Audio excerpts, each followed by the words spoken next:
Assalamualaikum warahmatullahi wabarakatuh. Waalaikumsalam warahmatullahi Halo teman wabarakatuh. Undaris, kembali lagi kita di podcast Saatnya Bisa Tahu, bincang santai teman Undaris.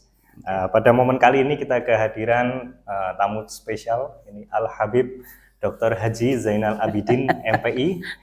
Beliau adalah dosen kita dari Fakultas Agama Islam, di Prodi S2 PAI. Iya. Di pagi yang cerah ini alhamdulillah sehat. Alhamdulillah sehat, aman. Alhamdulillah. Nggak sehat kan nggak kesini. Ya Habib, ini jadi kita hari ini podcast Ramadan ini bincang santai kali ini kita akan membahas tema terkait bekerja pada Allah. Ya. Nah ini unik, tema ini bekerja pada Allah. Padahal kita itu kalau kerja cari uang. Nah bekerja pada Allah tuh maksudnya bagaimana? Iya. Kita benar tadi yang dikatakan Mas Levi ya, ketika tanya kita ini selama ini kerjanya pada manusia. Kadang-kadang kerja manusia kita niati ibadah kan gitu kan. Apakah itu sudah termasuk kerja sama Allah? Sebetulnya ya bisa iya bisa tidak. Tapi Allah itu lebih spesifik menyampaikan melalui Rasulullah SAW dalam hadis qudsinya, kullu amalin libani Adam. Semua pekerjaan itu kembali kepada anak Adam sendiri. Berarti kalau gitu semua pekerjaan yang kita lakukan selama ini itu sebetulnya buat kita sendiri kan gitu. Ya. Kita kalau kerja, contoh aja kita kerja sebagai karyawan, ketika sudah 30 hari bekerja, biasanya nanti di tanggal 1 di awal bulan yang kita nantikan adalah bayarannya. Wis kerja mesti ngenteni bayaran kan. Pasti yang ditunggu bayarannya. Atau kalau enggak ya, jam 12 lah ya, jam 12 siang kita tunggu klunting gitu ya, suara itu yang paling menyenangkan itu kalau seandainya HP bunyi klunting ya.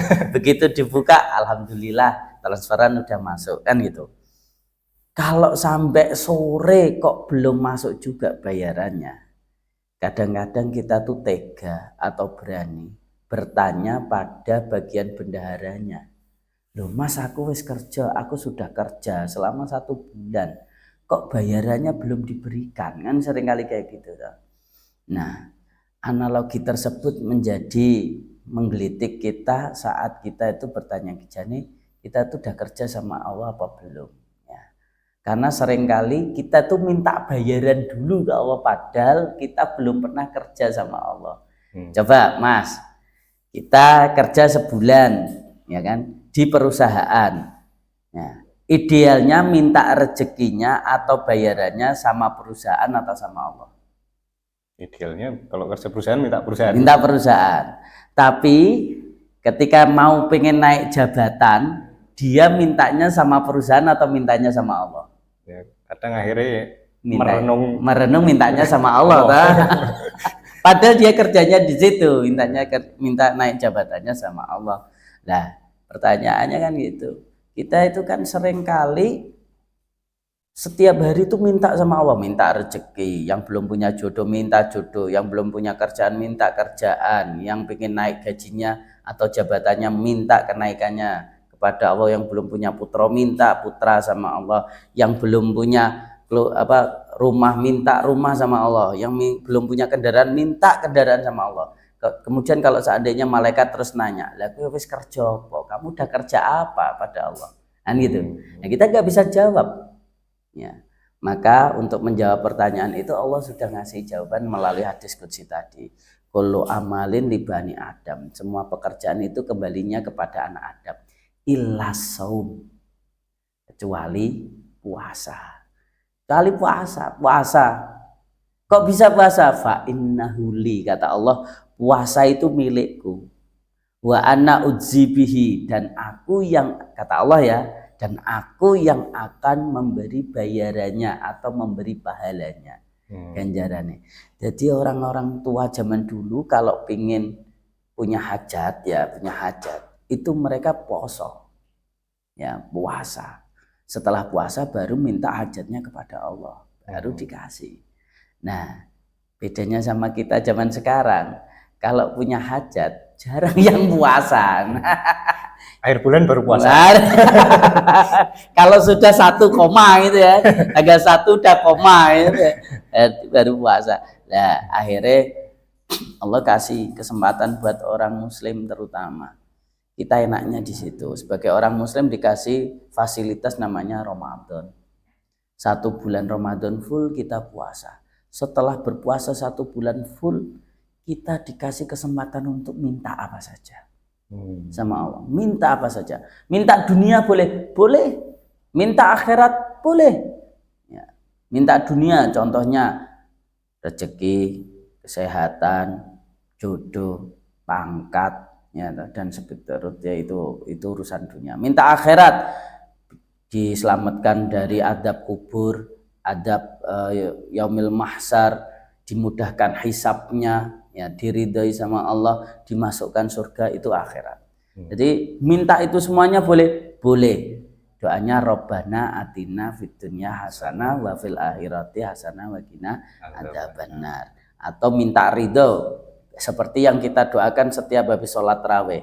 Allahumma inna nas'aluka ridhoka wal jannah wa na'udzubika min sakhatika wan nar, gitu. Jadi ini bulan Ramadan, kita lagi kerja sama Allah nih. Nanti di akhir kita boleh minta bayaran sama Allah. Asik dah. Tapi nganu ya, makanya itu puasa itu nggak bisa diwakilkan ya Pak ya. Jadi karena ya itu tadi, karena hanya Allah yang membayar, makanya harus diganti ibarat utang. Iya. Bahkan saking pentingnya puasa, ya, saking pentingnya puasa, biar orang itu tetap bisa dapat fasilitas minta sama Allah. Puasa itu menjadi hutang kalau tidak dilakukan. Ya. Cuman kita harus tahu juga, ya, bagaimana tata cara membayarnya, siapa yang boleh membayarnya, apakah orang lain boleh menggantikan? Jawabannya boleh, Mas. Boleh, boleh orang lain menggantikan, tapi ada syaratnya. Syaratnya apa? Yang berhutang puasa meninggal dunia.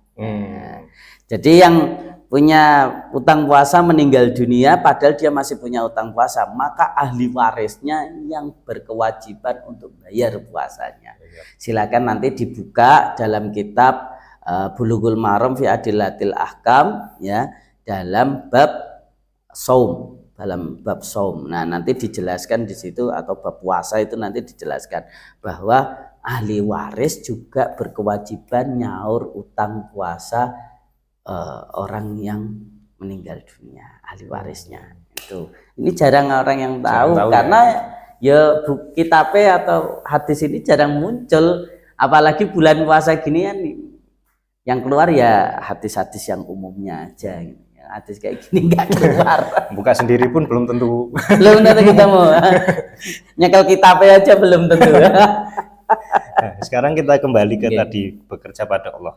Kira-kira ada pesan nggak Pak Dokter, biar niat kita tetap lurus bahwa kerja itu biar profesional ya tetap Allah Ta'ala. Sebetulnya simpel ya, kehidupan itu bisa multi ya, bisa semuanya dijalani. Maka Allah itu ngasih solusi buat kita melalui Rasulullah SAW, namanya innamal a'malu binniyat. Sesungguhnya pekerjaan itu tergantung niatnya. Wa innamal likulli imri'in ma nawa, dan setiap orang itu mendapatkan atas apa yang dia niatkan. Ya. Jadi kalau niatnya itu untuk akhirat, maka dia juga akan mendapatkan akhirat. Tapi kalau dia hanya berorientasi pada duniawi saja, ya dia cuma dapat duniawi saja. Kita podcast kayak gini diniatkannya ngibadah, yaitu mengisi puasa kita dengan kegiatan yang baik. Niatnya adalah untuk syiar, untuk dakwah, maka ini juga masuknya dalam ibadah juga, ya, dalam ibadah, orientasinya akhirat. Tapi ada juga orang sholat, ya, orang puasa, ya, diapi-api ke, dihebat-hebat ke, dilebih-lebihkan, biar suaranya mendayu-dayu, wah, biar dikatakan suaranya bagus, gitu ya, ngimaminya enak. Nah, akhirnya muncul rasa riya dalam hati kita. Itu juga nanti menjadi downgrade amalan akhirat tapi orientasinya dunia, maka dia cuman bernilai dunia. Orang sedekah juga gitu. Orang sedekah ngasih uang jebret biar dilihat, biar disanjung, biar dipuji, maka kelihatannya amal akhirat, tetapi menjadi downgrade karena orientasinya dunia. Maka ya yang dia niatkan untuk dipuji ya dia cuma dapat dipuji saja, pahalanya hilang, ya, nggak dapat pahala akhiratnya, nggak ada. Itu. Jadi penting, niat itu penting, niat itu penting. Kemudian gini Pak Dokter, kadang kan kita bekerja pengennya berkarir meningkat, tapi juga dihadapkan dengan orang yang mungkin iri dan sebagainya. Kita bagaimana mengcounternya kira-kira? Biar nggak juga ikut iri. Ya, menarik ya. Jadi yang disebut orang sukses, derajatnya tinggi di hadapan Allah, itu ternyata bukan karena pangkat, ya, bukan karena pangkat menjabat sebagai apa, bukan. Tetapi yang katakan bahwa derajatnya tinggi adalah orang yang berilmu. Yarfa'illahil ladzina amanu walladzina utul ilma darajat. Dinaikkan derajatnya mereka-mereka yang belajar cari ilmu. Maka orang yang berilmu biasanya lebih tawadhu, lebih tenang hatinya, pikirannya. Masalah pangkat itu termasuk rezeki. Kalau dikasih ya diterima, kalau enggak ya enggak apa-apa, gitu ya. Kalau ditinggikan ya alhamdulillah, kalau cepat ya alhamdulillah. Tapi kalau naik lambat ya enggak apa-apa. Kalau ada orang yang iri, yaitu yang sakit orang yang iri itu, ya penyakit hati. Oke, gitu Mas. Baik, terima kasih Pak Dokter. Sebagai penutup, refleksi pesan-pesan untuk teman Undaris. Ya. Sebelum meminta bayaran pada Allah, pastikan dirimu mengabdi pada Allah. Jangan sampai kita minta bayaran padahal belum pernah mengabdi pada Allah. Luar biasa. Ya. Terima kasih Pak Dr. Zainal Abidin. Alhamdulillah sangat pesan yang disampaikan sangat mendalam. Semoga bisa memberikan inspirasi bagi kita di Ramadan ini untuk berbenah lebih baik. Untuk teman-teman Undaris, jangan lupa disaksikan podcast kita. Saatnya bisa tahu, bincang santai teman Undaris selama bulan Ramadan ini. Akhir kata kami ucapkan terima kasih kepada Pak Dr. Zainal Abidin atas pesan-pesan yang disampaikan. Sampai berjumpa lagi di podcast selanjutnya. Assalamualaikum warahmatullahi wabarakatuh. Waalaikumsalam warahmatullahi wabarakatuh.